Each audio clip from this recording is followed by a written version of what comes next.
Hey everyone, I'm going to read your chapters in Charlotte's Web today. I finally figured out how to get a digital copy of the book. So you're going to see the pages of the book as I'm reading. So I'm going to pull it up right now. Here are the pages of our book. And today we are going to be reading two chapters because they're really short. So today we're going to be reading chapter 7, which is titled Bad News. And you can follow right along as I'm reading. I'm going to start right here. And then that way you can follow right along with me. And I'm going to keep flipping the pages as I'm reading. So we're going to read chapter 7 and chapter 8 today. Here we go.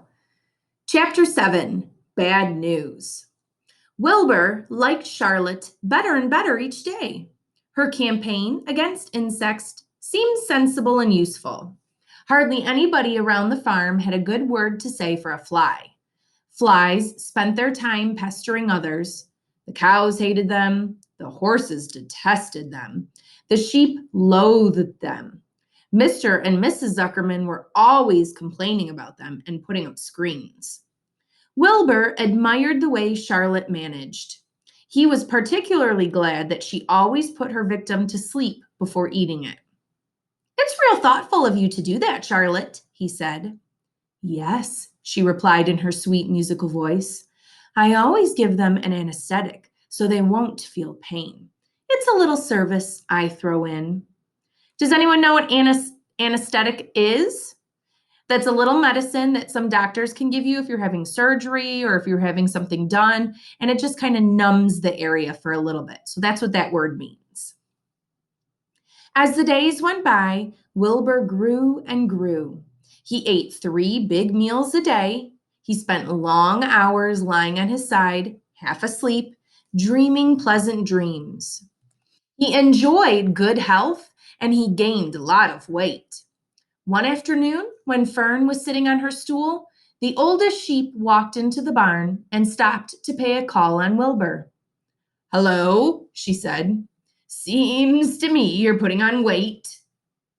"Yes, I guess I am," replied Wilbur. "At my age, it's a good idea to keep gaining." "Just the same, I don't envy you," said the old sheep. "You know why they're fattening you up, don't you?" "No," said Wilbur.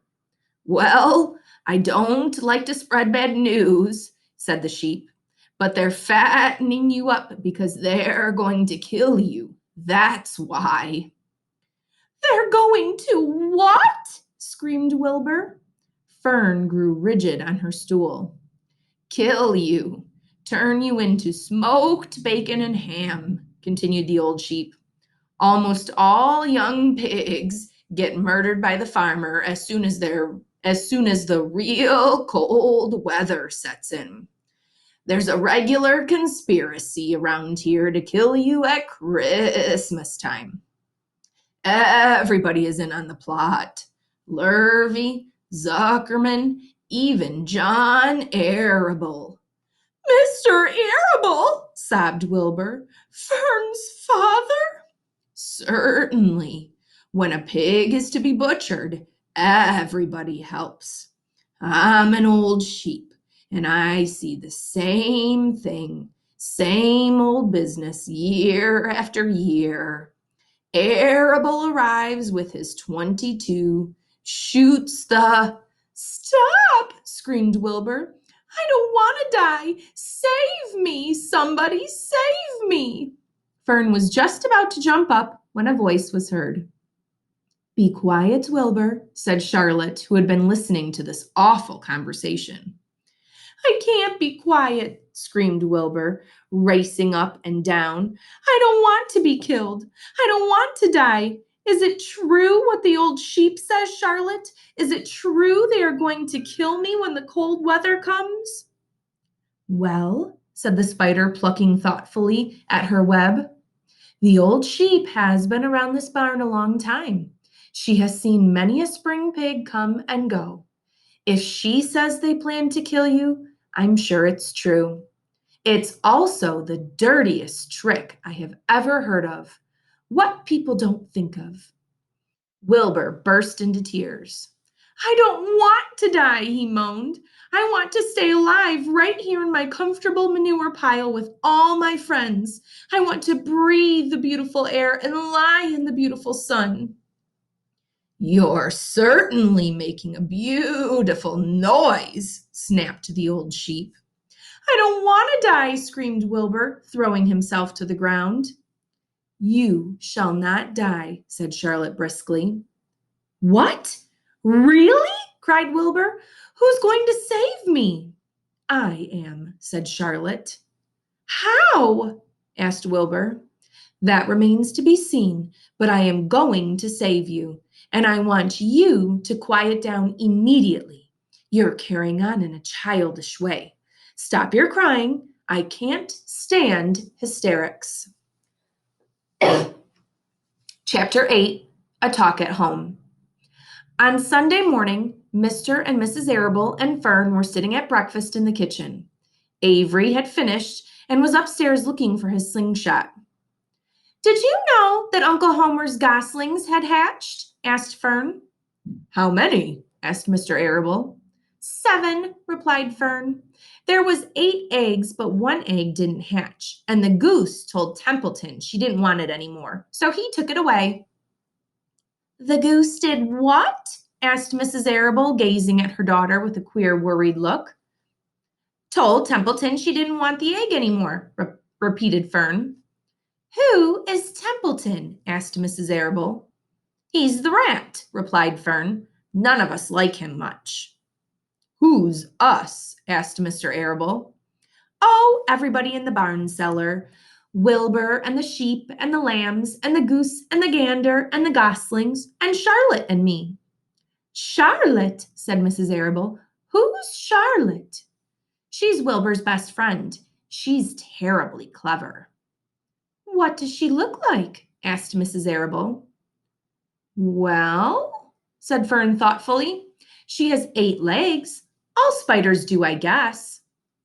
Charlotte is a spider? Asked Fern's mother. Fern nodded.